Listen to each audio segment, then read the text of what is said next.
പ്രിയമുള്ള സുഹൃത്തുക്കളെ, രാമക്ഷേത്ര ഉദ്ഘാടനവുമായി ബന്ധപ്പെട്ട് ആരിഫ് ഹുസൈൻ്റെ ഒരു വീഡിയോ ഞാൻ കണ്ടു. അതിൽ അദ്ദേഹം എടുക്കുന്ന വലതുപക്ഷ നിലപാടുകളെ വിമർശിക്കാൻ വേണ്ടിയിട്ട് എൻ്റെ അഭിപ്രായങ്ങൾ ഞാനിവിടെ രേഖപ്പെടുത്തുകയാണ്. അദ്ദേഹം പറഞ്ഞ അഭിപ്രായങ്ങളെ ആദ്യം പറഞ്ഞുകൊണ്ട് എൻ്റെ ഖണ്ഡനങ്ങൾ ഞാൻ തുടർന്ന് പറയുന്നതായിരിക്കും.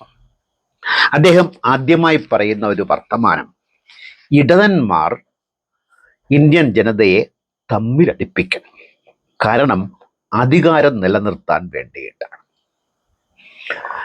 ഈ അയോധ്യ പ്രശ്നം കത്തി നിൽക്കുന്നതും കത്തിച്ചു നിൽക്കപ്പെടുത്തുന്നതും ഉത്തരേന്ത്യയിലാണ്. ഉത്തരേന്ത്യയിൽ എവിടെയും മരുന്നിന് പോലും ഇടതുപക്ഷമില്ല. അപ്പോൾ ജീവിക്കുന്ന കേരളത്തിലെ ഇടതുപക്ഷത്തെക്കുറിച്ചാണ് ആരിഫ് ഹുസൈൻ പറയുന്നതെങ്കിൽ, ഇടതുപക്ഷത്തിന് ഒരുപാട് പോരായ്മകളുണ്ട്. അതൊന്നും ഞാൻ നിഷേധിക്കുന്നില്ല, അതൊക്കെ വിമർശിക്കുന്ന കൂട്ടത്തിലുമാണ് ഞാൻ. പക്ഷേ ഹിന്ദുക്കളെയും മുസ്ലിങ്ങളെയും തമ്മിലടുപ്പിക്കുന്നു എന്ന വാദം തീർത്തും തെറ്റായ ഒരു വാദമാണ്. അങ്ങനെ ഇവിടെ ഇടതുപക്ഷം ഹിന്ദുക്കളെയും മുസ്ലിങ്ങളെയും തമ്മിൽ അടുപ്പിക്കുകയാണെങ്കിൽ രാഷ്ട്രീയപരമായി അവരുടെ ആത്മഹത്യയായിരിക്കും അത്. കാരണം അത് സംഘപരിവാര ശക്തികൾക്ക് ഗുണമേകും എന്നതൊഴിച്ചാൽ വിറ്റുപോകാത്തത് ഇവിടെ വിൽക്കാനുള്ള കച്ചവട സ്ഥലമായി അതിനെ അധംപതിപ്പിക്കുമെന്ന നിലയ്ക്ക് ഇടതുപക്ഷം ഇവിടെ ചെയ്യുന്നത് ഹിന്ദു മുസ്ലിം ഐക്യത്തിനു വേണ്ടി നിലപാടെടുക്കുന്നു. മാത്രമല്ല, അവർ തെറ്റായ രീതിയിൽ മുസ്ലിം പ്രീണനവും നടത്തുന്നു എന്ന് പറയാതിരിക്കാനൊക്കത്തില്ല. അതിൽ എനിക്ക് കുണ്ഠിതവും അമർഷവും വിമർശനവും ഉണ്ട്. പക്ഷേ ഈ വിമർശനമുണ്ടല്ലോ, ഹിന്ദുക്കളെയും മുസ്ലിങ്ങളെയും തമ്മിലടിപ്പിക്കാൻ ഇടതുപക്ഷമാണ് കുറ്റക്കാരെന്ന വസ്തുതാപരമായ വർത്തമാനം അദ്ദേഹം പറയുന്നത് ശരിയല്ലെന്നാണ് ആദ്യമായി എനിക്ക് പറയുവാനുള്ളത്. ഇനി അദ്ദേഹം പറയുന്ന മറ്റൊരു കാര്യം, ചരിത്രത്തിൽ ബാബർ ഹിന്ദു വിരുദ്ധനാണ്. തീർത്തും തെറ്റായ ഒരു കാര്യമാണ്. അത് പറയുമ്പോൾ 300-400 വർഷം മുമ്പ് ഇന്ത്യ ഭരിച്ച രാജാക്കന്മാരുടെ സ്വഭാവത്തെ ആദ്യം നമ്മൾ കണക്കിലെടുക്കണം. രാജാക്കന്മാരൊക്കെ ജനവിരുദ്ധരാണ്. അതെപ്പോഴും മൈത്രേയൻ പറയാറുണ്ടല്ലോ. അങ്ങനെ നോക്കുമ്പോൾ ബാബറും ആ വഴിക്കാകാനേ വഴിയുള്ളൂ. ജനാധിപത്യമില്ലല്ലോ, ഏകാധിപതിയാണല്ലോ രാജാക്കന്മാർ. പക്ഷേ ബാബറിന്റെ ഹിസ്റ്ററി എടുത്ത് പരിശോധിക്കുകയാണെങ്കിൽ ബാബർ ആദ്യം മുസ്ലിം ഭരണാധികാരിയായി വന്നിട്ട് ഇന്ത്യക്കകത്ത് വന്ന് ഇവിടുത്തെ കാര്യങ്ങൾ പഠിച്ചുകൊണ്ട് അദ്ദേഹം ഇൻക്ലൂസീവായി മാറി. ഹിന്ദുക്കളെ അദ്ദേഹം തൻ്റെ പ്രജയായി കണക്കാക്കിക്കൊണ്ട് തന്നെ, അതായത് രാജാവെന്ന പോരായ്മ ഉള്ളപ്പോൾ തന്നെ ഹിന്ദു വിരുദ്ധനായിട്ടല്ല ബാബർ അവിടെ പ്രവർത്തിച്ചതെന്ന് ജസ്റ്റ് ഒന്ന് ഗൂഗിൾ ചെയ്ത് നോക്കിയാൽ മനസ്സിലാകുന്ന കാര്യം വരെ തെറ്റിദ്ധരിപ്പിക്കലിൻ്റെ ഭാഗമായി ഹിന്ദു മുസ്ലിം ഐക്യത്തിന് വിഘാതമുണ്ടാക്കത്തക്ക രീതിയിൽ സംഘപരിവാർ ശക്തികൾ പറയുന്ന വർത്തമാനം ഇവിടെ ആരിഫ് ഹുസൈൻ ആവർത്തിക്കുകയാണ്. ആരിഫ് ഹുസൈൻ്റെ നിലപാട് എന്നൊന്ന് മനസ്സിലാക്കൂ. ഞാൻ ശക്തമായി ആരോപിക്കുന്ന ഒരു ആരോപണം അദ്ദേഹം കളിയാക്കിക്കൊണ്ട് നിഷേധിക്കുന്നുവെങ്കിൽ തന്നെയും സംഘപരിവാർ പാളയത്തിൽ തന്നെയാണ് ആരിഫ് ഹുസൈൻ. അത് ഈ വീഡിയോയുടെ അവസാനം ഒരു തെളിവ് ഞാൻ തരാം. ശക്തമായ തെളിവ് ഞാനതിന് തരുന്നതായിരിക്കും. ഇനി അദ്ദേഹം നമ്മുടെ കോടതി വിധിയെക്കുറിച്ച്, അയോധ്യയിലെ കോടതി വിധിയെക്കുറിച്ച്, അത് ഒരു ഒത്തുതീർപ്പിൻ്റെ വിധിയെന്നാണ് അദ്ദേഹം പറയുന്നത്. കോടതി ഒത്തുതീർപ്പ് വിധിയാണോ പുറപ്പെടുവിക്കേണ്ടത്? തർക്കം വന്നു കഴിഞ്ഞാൽ തർക്കം പരിഹരിക്കാൻ വേണ്ടിയിട്ടാണ്, ഇരു കക്ഷികൾ തമ്മിലുള്ള തർക്കം പരിഹരിക്കാൻ വേണ്ടിയിട്ടാണ് കോടതിയിൽ പോകുന്നത്. കോടതി അവിടെ വൈകാരികമായ തദ്ദേശീയമായ മറ്റു ഒരു പരിഗണനയും നൽകാതെ അവിടെ നീതി നടപ്പിലാക്കാൻ വേണ്ടി വിധി പ്രസ്താവിക്കണം. ആ വിധി നടപ്പിലാക്കാൻ ഭരണകൂടം ബാധ്യസ്ഥവുമാണ്. ഇവിടെ വൈകാരികമായ പ്രശ്നമാണ് ഈ അയോധ്യ പ്രശ്നം. ഇത് രൂക്ഷമായ ഒരു കലാപത്തിലേക്ക് തൽപര കക്ഷികൾ ഇറങ്ങി പ്രവർത്തിച്ചില്ലെങ്കിൽ നടക്കില്ല. ഭരണകൂടത്തിൻ്റെ ഇച്ഛാശക്തി അവിടെ പ്രധാനമായിട്ടുണ്ടെങ്കിൽ കോടതി എടുക്കേണ്ട നിലപാട് അവിടെ വസ്തു തർക്കമാണ്. ഇപ്പൊ ഇന്ത്യയിൽ 947 ശേഷമുള്ള തർക്കങ്ങളിൽ 47 അടിസ്ഥാന വർഷമായി കണക്കാക്കിക്കൊണ്ടാണ് നമ്മൾ മുന്നോട്ട് പോകുന്നത്. അപ്പൊ കോടതി ചെയ്യേണ്ടിയിരുന്നത് എന്താണ്? ഒത്തുതീർപ്പല്ല കോടതി വേണ്ടത്, നീതി നടപ്പിലാക്കലാണ്. ഇന്ത്യൻ കോടതികൾ നീതി നടപ്പിലാക്കാൻ പരാജയപ്പെട്ടു എന്ന വിമർശനം വരുത്തിവെച്ചതാണ് ഈ വിധി. ഈ വിധിയെയും എങ്ങനെയാണ് ആരിഫ് ഹുസൈൻ സ്വാർത്ഥ താല്പര്യത്തിന് വേണ്ടി വളച്ചൊടിക്കുന്നു എന്ന് നോക്കുക. ഇനി ഒരു നല്ല മുദ്രാവാക്യം, കേൾക്കാൻ ഇൻപമുള്ള ഒരു മുദ്രാവാക്യം ആരിഫ് ഹുസൈൻ മുമ്പോട്ട് വയ്ക്കുന്നു. എന്താണത്? റീകൺസിലേഷൻ, അതായത് സത്യവും റീകൺസിലേഷനും. അതാണ് അദ്ദേഹത്തിൻ്റെ മുദ്രാവാക്യം. സത്യം, ആരിഫ് ഹുസൈൻ പറയുന്ന സത്യം ബാബർ ഹിന്ദു വിരുദ്ധനായിരുന്നു എന്നാണ്. സത്യമാണോ? അല്ല. സത്യത്തിൽ തർക്കമുണ്ട്. സത്യം പറയുന്ന ആളുടെ ഇംഗിതവുമായി ചേർന്നാണ് പ്രവർത്തിക്കുക. അപ്പൊ ഈ സത്യമെന്ന ഉഡായിപ്പ് വർത്തമാനമൊക്കെ ആരിഫ് ഹുസൈൻ പറയുന്നത് എന്തോ ആവശ്യത്തിന് വേണ്ടിയിട്ടാണ്. ഇനി റീകൺസിലേഷൻ, കേൾക്കാൻ നല്ല ഇൻപമുള്ള, അതിൻ്റെ അർത്ഥം എന്തെന്നറിയാമോ? റീകൺസിലേഷൻ അദ്ദേഹം തന്നെ അദ്ദേഹത്തിൻ്റെ വീഡിയോയിൽ ഒരു ക്ലിപ്പിംഗ് കാണിക്കുന്നുണ്ട്, ഒരു സ്ലൈഡ് കാണിക്കുന്നുണ്ട്. റീകൺസിലേഷൻ അതിൻ്റെ മലയാള അർത്ഥം പൊരുത്തപ്പെടൽ, ഐക്യപ്പെടൽ, വിരോധശമനം, പിണക്കം തീർത്ത് രജ്ഞിപ്പിക്കൽ. ഇതൊന്നും അല്ല ഈ പ്രശ്നം. ഇവിടെ ഈ പൊരുത്തപ്പെടൽ എങ്ങനെയാ പൊരുത്തപ്പെടുക? അഭിപ്രായ ഐക്യമുണ്ടാകുമ്പോൾ പൊരുത്തപ്പെടും. അഭിപ്രായ അനൈക്യമുണ്ടാക്കാൻ ശ്രമിച്ചുകൊണ്ട് കാര്യങ്ങളെ മുന്നോട്ട് നീക്കിക്കൊണ്ട് ഐക്യപ്പെടൽ എന്ന വർത്തമാനം അവർക്ക് വേണ്ടിയോ സ്വന്തം കാര്യത്തിന് വേണ്ടിയോ ആരിഫ് ഹുസൈൻ പറയുമ്പോൾ അതിൽ തർക്കിക്കാനുണ്ട് എന്നാണ് എനിക്ക് പറയാനുള്ളത്. ഇനി ഐക്യപ്പെടൽ അതുപോലെ തന്നെയാണ്, പൊരുത്തപ്പെടൽ അതുപോലെ തന്നെയാണ്, വിരോധശമനം. ഇന്ത്യയിലെ ജനങ്ങള് വിരോധശമനത്തിൽ ജീവിക്കാൻ താല്പര്യപ്പെടുന്നവരാണ്. തൽപര കക്ഷികൾ കുൽസിത ശ്രമങ്ങൾ നടത്തിക്കൊണ്ട് തന്നെ ബ്രിട്ടീഷുകാർ ചെയ്ത അതേ നിലപാട് തന്നെയാണ് ഇന്ത്യൻ ഭരണകർത്താക്കളും ഹിന്ദു മുസ്ലിം ഐക്യമുണ്ടാകാതിരിക്കാൻ വേണ്ടിയിട്ട് നിതാന്തമായി ശ്രമിക്കുന്നത്. അത് സംഘപരിവാർ ശക്തികളുടെ ആയുധവും ഊർജവുമാണ്. അവരിത് ശക്തമായി നടപ്പിലാക്കും. എന്നിട്ടാണ് ഇദ്ദേഹം വർത്തമാനം, ആരെ സുഖിപ്പിക്കാനാണ് ആരിഫ് ഇതൊക്കെ പറയുന്നത്? നിങ്ങൾ സുഖിപ്പിച്ചോളൂ. നിങ്ങൾക്ക് സുഖിപ്പിക്കുമ്പോൾ നിങ്ങൾക്ക് സുഖം കിട്ടും, അതെനിക്കറിയാം. അതുകൊണ്ട് നിങ്ങളുടെ ഈ സത്യവും റീകൺസിലേഷനും എന്ന വർത്തമാനവും ഒക്കെ അങ്ങ് കയ്യിൽ വെച്ചാൽ മതി. ഇനി അദ്ദേഹം ഒരു നല്ല പിള്ള ചമയാനായിട്ട് ഒരു വർത്തമാനം തട്ടിവിടുന്നുണ്ട്. എന്താണത്? സനാതന ധർമ്മം ഒരു പുണ്ണാക്കും ചെയ്യാനില്ല എന്ന്. അതായത് ഇത് പറഞ്ഞിട്ട് പിന്നീട് ഒരുപാട് വർത്തമാനം അദ്ദേഹം പറയുന്നുണ്ട്. ഞാൻ നിഷ്പക്ഷനാണ്. നമ്മുടെ ഒരു മുസ്ലിം അപ്പോളജിസ്റ്റ് ഉണ്ട്, അദ്ദേഹത്തിൻ്റെ പേര് ഞാൻ പറഞ്ഞു, നിഷ്പക്ഷൻ എന്ന് പറഞ്ഞുകൊണ്ട് പക്ഷം ചേർന്ന് ഇസ്ലാമിന് വേണ്ടി പറയുന്ന ആൾ. അതുപോലെയാണ് ഇദ്ദേഹം നിഷ്പക്ഷൻ ചമയാൻ വേണ്ടിയിട്ട് സനാതന ധർമ്മം ഒരു പുണ്ണാക്കും ചെയ്യാനില്ല എന്ന് പറയുന്നത്. തല്ലുന്ന വ്യാജേന തലോടുകയാണ് ആരിഫ് ഹുസൈൻ ചെയ്യുന്നത്. തുടർന്നുള്ള വർത്തമാനവും മുൻ വർത്തമാനങ്ങളും അതിന് തെളിവാണ്. പിന്നെ അദ്ദേഹം കനുഞ്ഞരുളി ഹിന്ദുക്കൾക്കൊരു സർട്ടിഫിക്കറ്റ് കൊടുക്കുന്നുണ്ട്. എന്താണത്? ഇന്ത്യയിൽ ജനാധിപത്യം നിൽക്കുന്നത് ഹിന്ദുക്കൾ ഉള്ളത് കൊണ്ടാണ്. ആരിഫേ, ഇന്ത്യയിൽ ജനാധിപത്യമുണ്ടോ? ഇല്ല എന്നാണ് എൻ്റെ ധാരണ.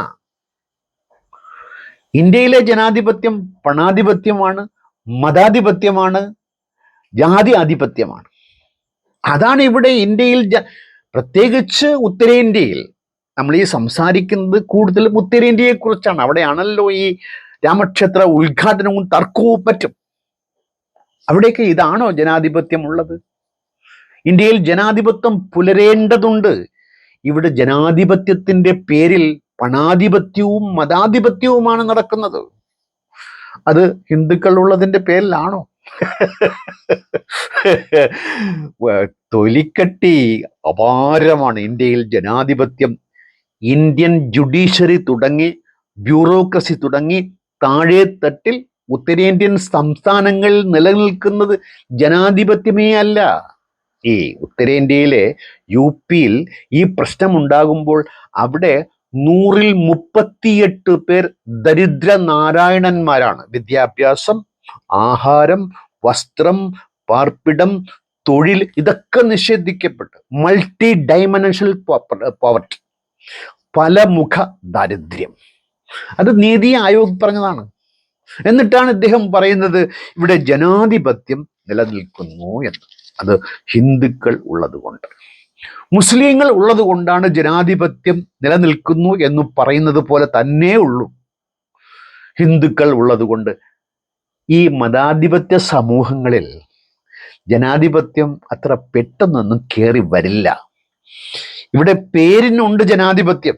ജനാധിപത്യത്തിൻ്റെ അടിവേരുകൾ തേടിച്ചെന്നാൽ മതാധിപത്യം എന്ന വള്ളക്കൂറിലാണ് അവ പിടിമുറുക്കിയിരിക്കുന്നത് എന്ന് കാണാൻ ഒരല്പ പാടുണ്ട്. അതിന് നിലപാടുകൾ പ്രശ്നമാണ്. ഇനി അദ്ദേഹം പറയുന്ന മറ്റൊരു കാര്യം, ബാബർ ചെയ്ത എല്ലാ പോക്രിത്തരങ്ങളും മറച്ചു വച്ചുകൊണ്ടാണ് ഞങ്ങളെ വേട്ടയാടുന്നു എന്ന് മുസ്ലിങ്ങൾ കരയുന്നു. അങ്ങനെയാണോ മുസ്ലിങ്ങൾ കരയുന്നത്? ബാബറൊന്നും അവർക്ക് പ്രശ്നമല്ലെന്നേ. ഇവിടെ നിലനിൽപ്പിൻ്റെ പ്രശ്നമാണ്. ഒതുക്കപ്പെടുന്ന, ആട്ടിയോടിക്കപ്പെടുന്ന, പാർശ്വവൽക്കരിക്കപ്പെടുന്ന ഒരു ജനത എന്ന നിലക്ക് നിലനിൽപ്പിൻ്റെ പ്രശ്നമാണ്. പശുവിൻ്റെ പേരിൽ, മറ്റു പലതിൻ്റെയും പേരിൽ. അത് ഹിന്ദു വർഗീയവാദികളുടെ കുഴപ്പമെന്ന് ഞാൻ പറയും. എല്ലാത്തരം വർഗീയവാദികളുടെയും കുഴപ്പമാണ്.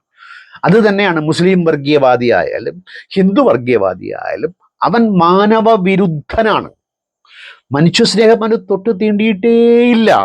അതുകൊണ്ട് ബാബറിനെ ഓർമ്മിച്ചുകൊണ്ട് ബാബർ ചെയ്ത ക്രൂരകൃത്യങ്ങൾ, അന്നുണ്ടായ രാജാക്കന്മാർ എന്തൊക്കെ ചെയ്തിരിക്കുമോ അതിൽ ഏറിയും കുറഞ്ഞും ബാബറും ചെയ്തിരിക്കും. ഹിന്ദു രാജാക്കന്മാർ ഹിന്ദു ജനങ്ങളോട് അങ്ങേയറ്റം സ്നേഹമുള്ളവരാണോ? രാജാക്കന്മാർക്ക് ജനങ്ങളോട് സ്നേഹമുണ്ടോ? വേണമെങ്കിൽ ഉണ്ടെന്നൊക്കെ ആരിഫ് ഹുസൈൻ പറഞ്ഞു കളയും. അത്രയ്ക്കങ്ങ് അദ്ദേഹം വല്ലാണ്ട് വലതുവശത്തേക്ക് അടുത്തുപോയി എന്ന ഒരു പരിതാപ അവസ്ഥ പറയാതിരിക്കാനാവില്ല. പള്ളിയുടെ കീഴെ അമ്പലത്തിൻ്റെ അവശിഷ്ടങ്ങൾ ഉള്ളതായിട്ട് കണ്ടെത്തിയതായി കെ മുഹമ്മദ് പറഞ്ഞത് ശരിയാണ്. ഇത് വല്ലാണ്ട് ഒരു തെറ്റിദ്ധരിപ്പിക്കുന്ന വസ്തുതയാണ്. Archaeological survey of India ASI അങ്ങനെ ഒരു റിപ്പോർട്ട് കൊടുത്തിട്ടുണ്ട്. എങ്ങനെ? അയോധ്യ പള്ളിയുടെ കീഴിൽ ക്ഷേത്രത്തിൻ്റെ അവശിഷ്ടമുണ്ട് എന്ന്. അതിന് തർക്കമുണ്ടെന്നേ. അതിൽ ഒരുപാട് തർക്കം. അന്താരാഷ്ട്രപരമായി തന്നെ ഇക്കാര്യത്തെ പരിശോധിക്കാനായിട്ട് മറ്റേതെങ്കിലും ശക്തികൾ വന്നു കഴിഞ്ഞാൽ അത് ലൈസൻസ് നൽകേണ്ടത് ഈ ASI ആണ്. അവർ കൊടുക്കില്ല.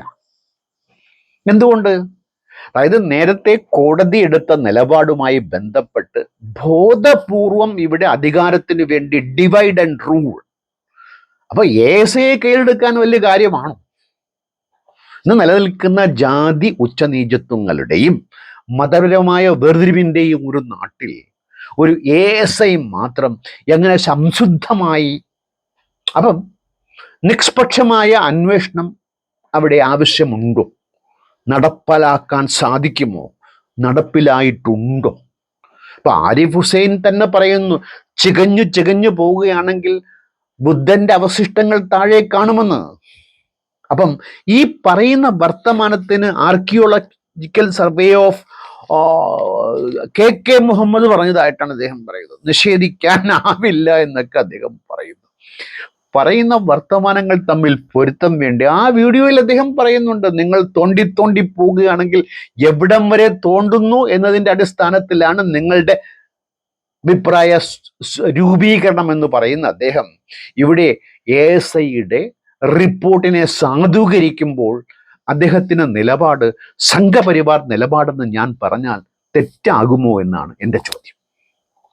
കോടതി, നീതിന്യായ കോടതി, നീതിന്യായം ഉണ്ടായോ? അപ്പൊ ASI അതിനേക്കാളും എത്രയോ ഇനിക്വാലിറ്റി നിലനിൽക്കുന്ന ഒരു പ്രസ്ഥാനം എന്ന നിലയ്ക്ക് അവിടെ ASI ഡിസ്പ്യൂട്ടഡ് റിപ്പോർട്ടാണത്. ആ ആർക്കിയോളജിക്കൽ സർവേയിൽ ഉണ്ടായിരുന്ന ആളുകൾ തന്നെ അത് തർക്കം ഉന്നയിച്ചിട്ടുണ്ട്. ഇതൊക്കെ ഗൂഗിൾ ചെയ്താൽ എളുപ്പം മനസ്സിലാക്കാവുന്ന കാര്യമേ ഉള്ളൂ. അപ്പം എൻ്റെ ആരിഫെ, രാജാക്കന്മാരിൽ ബാബർ മാത്രമല്ല ക്രൂരൻ, രാജാക്കന്മാർ പൊതുവേ ക്രൂരന്മാരാണ്. അതാണ് രാജഭരണത്തിൻ്റെ പ്രത്യേകത. അതുകൊണ്ടാണ് ജനങ്ങൾ ഈ രാജഭരണത്തെ തൂത്തെറിഞ്ഞത്. ഇനി ജനാധിപത്യം നമ്മുടെ രാജ്യത്തുണ്ട് എന്നുള്ള വീരവാദം മുഴക്കുമ്പോൾ ജനാധിപത്യം നമ്മുടെ ജനങ്ങളുടെ മേൽ അടിച്ചേൽപ്പിക്കുന്നതാണ് ട്രാഫിക് നിയമം പോലെ. അനുസരിക്കാൻ താല്പര്യമില്ലാത്ത, അനുസരിക്കാൻ ബോധമില്ലാത്ത, അനുസരിക്കാൻ ത്രാണിയില്ലാത്ത, അനുസരിക്കാൻ അറിവില്ലാത്ത ഒരു ജനവിഭാഗത്തിനിടയ്ക്കാണ് ജനാധിപത്യത്തിന് അർഹരല്ല ഇന്ത്യൻ ജനത. അതുകൊണ്ട് ഇവിടെ ജനാധിപത്യം നിലനിൽക്കുന്നില്ല എന്ന് ശക്തമായ വാദമുഖം ഞാനിവിടെ ഉയർത്തുമ്പോൾ ബാബറെ ഓർമ്മിക്കുന്ന മുസ്ലിങ്ങൾ വല്ലാത്ത വർത്തമാനം. ഇനി മറ്റൊരു കടുങ്കി അദ്ദേഹം ചെയ്യുന്നുണ്ട്. അയോധ്യയിലെ പള്ളിക്ക് മുമ്പുണ്ടായിരുന്ന അമ്പലത്തെ പൊളിച്ചാണ് പള്ളി കെട്ടിയത് എന്ന നിഗമനത്തിലെത്തിക്കൊണ്ട് അദ്ദേഹം, ASIയുടെ റിപ്പോർട്ടാണ് അദ്ദേഹം ഉന്നയിക്കുന്നത്. അദ്ദേഹം പറയുന്ന ചരിത്ര വസ്തുത, കഅബാലയം നിർമ്മിക്കപ്പെട്ടത് അവിടുത്തെ വിഗ്രഹങ്ങളെയൊക്കെ തകർത്തുകൊണ്ടാണ്. അതായത് അയോധ്യയിൽ പള്ളി നിർമ്മിച്ചത് നിലവിലുള്ള വിഗ്രഹങ്ങളെ തകർത്തുകൊണ്ട് എന്നത് ഏതുപോലെയെന്ന് വെച്ചാൽ കഅബയിൽ നബി വിഗ്രഹങ്ങളെ തകർത്തുകൊണ്ട് അവിടെ കഅബാലയം നിർമ്മിച്ചതുപോലെ. കേൾക്കാൻ ശരിയെന്ന് എളുപ്പത്തിൽ തോന്നിപ്പോകുന്ന ഒരു കാര്യമാണ്. പക്ഷേ ഈ രണ്ടു ചരിത്ര സംഭവങ്ങളുടെ ഇടയിലുള്ള കാലഘട്ടമുണ്ടല്ലോ, ഒരു 10,100 വർഷത്തെ വ്യത്യാസം, അത് നിങ്ങൾ കണക്കിലെടുക്കേണ്ടതുണ്ട്. തെറ്റായ ASI റിപ്പോർട്ടാണ് മറ്റൊരു കാര്യം. അത് ശരിയാണെന്ന് വാദഗതിക്ക് വേണ്ടി സമ്മതിച്ചാൽ പോലും ഒരു 1100 വർഷത്തെ നീണ്ട ഒരു ഇടവേള മനുഷ്യന്റെ പുരോഗതി, രാജവാഴ്ചയിൽ നിന്നും മറ്റും ഉണ്ടായ മാറ്റങ്ങൾ, പകയും ഗോത്രീയതയും എന്തിനൊക്കെ വഴിമാറിയിട്ടുണ്ട് മനുഷ്യ ചരിത്രത്തിൽ. നമ്മൾ ശരിയോട് കൂടുതൽ അടുത്തുകൊണ്ടിരിക്കുന്ന ആളുകളാണ്. അപ്പം 1400 വർഷം മുമ്പത്തെ പ്രാകൃത അവസ്ഥയല്ല 1700, 1800 കാലഘട്ടങ്ങളിൽ, ബാബറിന്റെ കാലഘട്ടത്തിലൊക്കെ.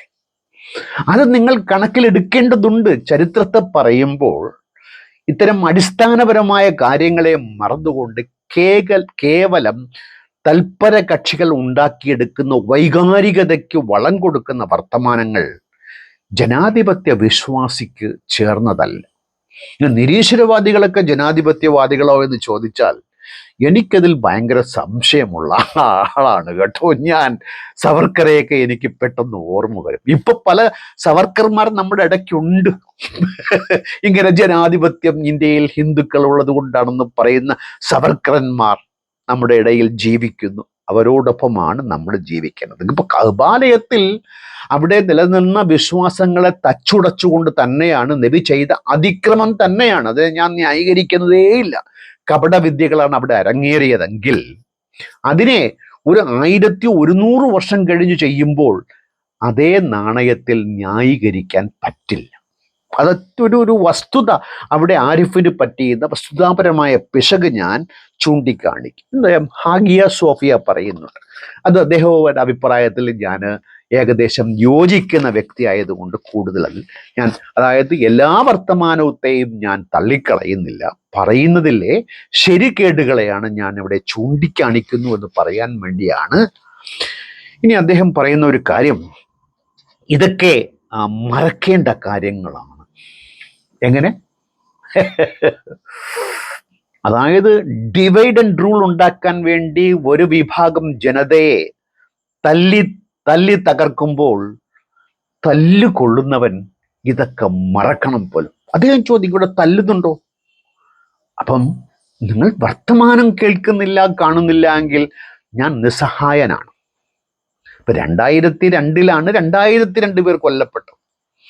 വലിയ അകലെയൊന്നുമല്ല, ഒരുപാട് കാലമായി പോയിട്ടില്ല. അന്ന് നടന്ന സംഭവങ്ങളിൽ ജീവിച്ചിരുന്ന ആളാണ് ഞാൻ. ജീവിച്ചിരിക്കുന്ന ഒരുപാട് ആളുകൾ നമ്മോടൊപ്പം ഉണ്ട്. അപ്പം ആവശ്യം വന്നാൽ ഇനിയും കൊല്ലും. കൊന്നവർ കൊല്ലാൻ. അത് ഹിന്ദുവോ മുസൽമാനോ ഇതിലൊന്നും വ്യത്യാസം കാണാത്ത ഒരാളാണ് ഞാൻ. ഈ വർഗീയവാദികൾക്ക് പേരിലെ വ്യത്യാസമല്ലാതെ നിറത്തിലോ ഗുണത്തിലോ മയത്തിലോ മായത്തിലോ വ്യത്യാസമേ ഇല്ല. ഇതൊക്കെ ഒരേ സാധനങ്ങളാണ് കേട്ടോ. അതുകൊണ്ട് മറക്കാൻ ആരോട് പറയണം? ആരാണ് മറക്കേണ്ടത്? തല്ലുകൊള്ളുന്നവനാണോ തല്ലുന്നവനാണോ? തല്ലുകൊള്ളുന്നവനോട് നീ മറക്കണം എന്ന് പറയുന്നത് തല്ലുന്നവന് വടിയെടുത്തു കൊടുക്കുന്നത് തുല്യമെന്ന് പറയേണ്ടി വരും. ബാബറി മസ്ജിദ് മുസ്ലിങ്ങൾക്ക് പ്രശ്നമല്ലെന്നും അദ്ദേഹം പറയുന്നുണ്ട്. അതൊരു പള്ളിയല്ല. അല്ല, അവിടെയാണ് അദ്ദേഹം ആദ്യം പറഞ്ഞ വർത്തമാനത്തിൽ നിന്ന് ഇവിടെ മാറ്റി പറയുകയാണ്. അദ്ദേഹത്തിന് തന്നെ അറിയാതെ പറഞ്ഞു പോകുന്ന വർത്തമാനമാണത്. ബാബറി പള്ളി മുസ്ലിങ്ങൾക്കൊരു പള്ളിയല്ല, മുസ്ലിങ്ങൾക്ക് 2 പള്ളിയേ ഉള്ളൂ, പ്രധാനപ്പെട്ട പള്ളി. ഇത് ബാബരി പ്രശ്നം ഒരു എന്താ പറയുക, ഒരു പള്ളി പ്രശ്നമല്ല. അത് ഡിവൈഡഡ് റൂൾ, ജനത്തെ തമ്മിലടിപ്പിച്ചുകൊണ്ട് അധികാരസ്ഥാനത്തേക്കുള്ള അടുക്കാനുള്ള മാർഗത്തിന്റെ ഏണിപ്പടിയാണത്. അങ്ങനെ കാണാതിരുന്നാൽ ആരിഫ് പറയുന്ന വർത്താനം ഞാൻ പറയേണ്ടി വരും. പോട്ടെ. ഇനി അദ്ദേഹം പറയുന്ന മറ്റൊരു കാര്യങ്ങൾ, നമ്മുടെ TV ചാനലുകൾ ഇത് ലൈവായി സ്ട്രീം ചെയ്തു. വളരെ നല്ല കാര്യമായിട്ടാണ് അദ്ദേഹം പറയുന്നത്. നമ്മുടെ ശബരിമലയിൽ കത്തിച്ച് കാണിക്കുന്നതിനെ കത്തുന്നു എന്ന് പറയുന്ന ആ വർത്തമാനം തന്നെയാണ് ഇതിലൂടെ ഇന്ത്യയിൽ വർഗീയ കോമരങ്ങൾക്ക് അഴിഞ്ഞാടാനുള്ള അവസരം ഒരുക്കി കൊടുക്കുന്നതിൽ ഏതെല്ലാം സ്ഥാപനങ്ങൾക്ക്, ജനാധിപത്യ സ്ഥാപനങ്ങൾക്ക് പങ്കുണ്ടോ അതിനേക്കാൾ ഏറെ പങ്കുള്ള ഒരു സ്ഥാപനമാണ് ഇന്ത്യയിലെ മാധ്യമങ്ങൾ. മാധ്യമങ്ങളൊക്കെ ഒരു പക്ഷത്തേക്ക് ചാഞ്ഞു കഴിഞ്ഞുന്നേ. മീഡിയ ഓൺ പോലും അങ്ങനെ ചെയ്തു. മീഡിയ ഓണിന് അജണ്ടയുണ്ട്. മീഡിയ ഓൺ പോലും എന്നൊക്കെ പറയുമ്പോൾ നിങ്ങളുടെ ഉള്ളിരിപ്പ് അവിടെ ഈ മീഡിയ ഓൺ എന്ന് പറയുമ്പോൾ മീഡിയ ഓണും ജനം TVയും എനിക്കൊന്നാണ്. എനിക്ക് വ്യത്യാസം അതിൽ ഞാൻ കാണും. ജനം TVയിൽ നിങ്ങൾ പോകും, മീഡിയ ഓണിൽ ഞാൻ പോകാറില്ല. ജനം വിളിച്ചാലും ഞാൻ പോവില്ല. ഞാനും അദ്ദേഹവുമായി ഇനി ഒരു സംവാദം ഇതുമായി വിഷയവുമായി ബന്ധപ്പെട്ട് ഉടനെ തന്നെ 13.8 ചാനലിൽ ഷൂട്ട് ചെയ്യാൻ ഇരിക്കുകയാണ്. അതുകൊണ്ട് നിശിതമായി വിമർശിക്കപ്പെടേണ്ട ഒരു കാര്യമാണ് ജനജീവിതവുമായി യാതൊരു ബന്ധവുമില്ലാത്ത വൈകാരികമായ രാഷ്ട്രീയ പ്രേരിതമായ ഇത്തരം കാര്യങ്ങൾക്ക് ഇത്രയും പ്രാമുഖ്യം TV ചാനലുകൾ നൽകുന്നത് നല്ല കാര്യമല്ല. തെറ്റായ കീഴ്വഴക്കം ഉണ്ടാക്കിയെടുത്തുകൊണ്ട് ജനങ്ങളെ തമ്മിലടിപ്പിക്കാൻ തന്നെ തുനിഞ്ഞിറങ്ങി നിൽക്കുന്ന ശക്തികൾക്ക് മുണ്ടെടുത്തു കൊടുക്കലാണ്. അതിനെ നല്ലതെന്ന് പറയാൻ ആരിഫ് ഹുസൈൻ അല്ല, ആര് പറഞ്ഞാലും അത് നല്ലതെന്ന് സമ്മതിക്കാൻ ഇച്ച് ബുദ്ധിമുട്ടുണ്ട്. RSSന് മറ്റു പള്ളി പ്രശ്നത്തിൽ പങ്കില്ല എന്ന് ഞാൻ കരുതുന്നു. ആരാ പറഞ്ഞത്? അതായത് രാമസേന, ബജ്രംഗ് ദൾ തുടങ്ങിയ ആളുകളാണ് ഇതൊക്കെ ചെയ്യുന്നതെന്നും ഇനി RSS മറ്റൊരു പള്ളി വിഷയത്തിലും പങ്കെടുക്കില്ല എന്നും മോഹൻ ഭഗവത് പറഞ്ഞു. ഇദ്ദേഹത്തിൻ്റെ മാതൃകാ പുരുഷനാണ് മോഹൻ ഭഗവത്. ഞാൻ നേരത്തെ പറഞ്ഞല്ലോ, നിങ്ങൾക്ക് ശക്തമായ ഒരു തെളിവ് ഞാൻ തരാമെന്ന് പറഞ്ഞല്ലോ. ആ തെളിവിതാണ്. എങ്ങനെ? മോഹൻ ഭഗവതിനെ ഇദ്ദേഹം വെള്ളപൂശി. ഇരട്ടനാവുള്ള ആളുകളെ തിരിച്ചറിയാൻ കപടമുഖങ്ങളുമായി വരുന്ന ആളുകളെ മനസ്സിലാക്കാൻ കഴിയാത്ത ആളല്ല ആരിഫ് ഹുസൈൻ. അതിൻ്റെ കഴിവും സാമർഥ്യമുള്ള ആൾ തന്നെയാണ്. പക്ഷേ അദ്ദേഹത്തിൻ്റെ സ്വാർത്ഥ ലാഭങ്ങൾക്ക് വേണ്ടി അദ്ദേഹം RSSനെ വെള്ളപൂശാൻ വേണ്ടിയിട്ട് അദ്ദേഹം ബജ്രംഗ് ദൾ, രാമസേന തുടങ്ങിയ മറ്റു കക്ഷികളെ RSSൽ നിന്നും വേർതിരിക്കുകയാണ്. ഈ വേർതിരിവ് തന്നെ നിലനിൽക്കുന്ന രാഷ്ട്രീയ സംവിധാനങ്ങളെക്കുറിച്ചുള്ള അറിവില്ലായ്മയാണോ? ചോദ്യമാണ്. ആണോ? ഇതെല്ലാം ഒരമ്മ പെറ്റ മക്കളാണ്. ഇവർ പല വഴിക്കും, അതായത് ഞാൻ എവിടെയോ അയച്ചതായിട്ട് ഓർമ്മിക്കുന്നുണ്ട്, ഇത്തരം സംഘടനകളൊക്കെ ഉണ്ടാക്കിയെടുത്തുകൊണ്ട് സംഘപരിവാർ നല്ല പിള്ള ചമയാനായിട്ട് മുകളിൽ ഒരെണ്ണം, തെമ്മാടിത്തരം കാണിക്കാൻ താഴെ പലതിനെയും കൊണ്ട് തെമ്മാടിത്തം ചെയ്തുകൊണ്ട് ഞങ്ങളല്ല ഇതൊക്കെ ചെയ്യുന്നത് പറയാൻ വേണ്ടിയുള്ള സാമർത്ഥ്യപരമായ നിലപാടുകളെന്ന് ഏതോ ഒരു പ്രസിദ്ധനായ എഴുത്തുകാരൻ്റെ എഴുതി ഞാനിവിടെ ഓർമ്മിച്ചു പോവുകയാണ്.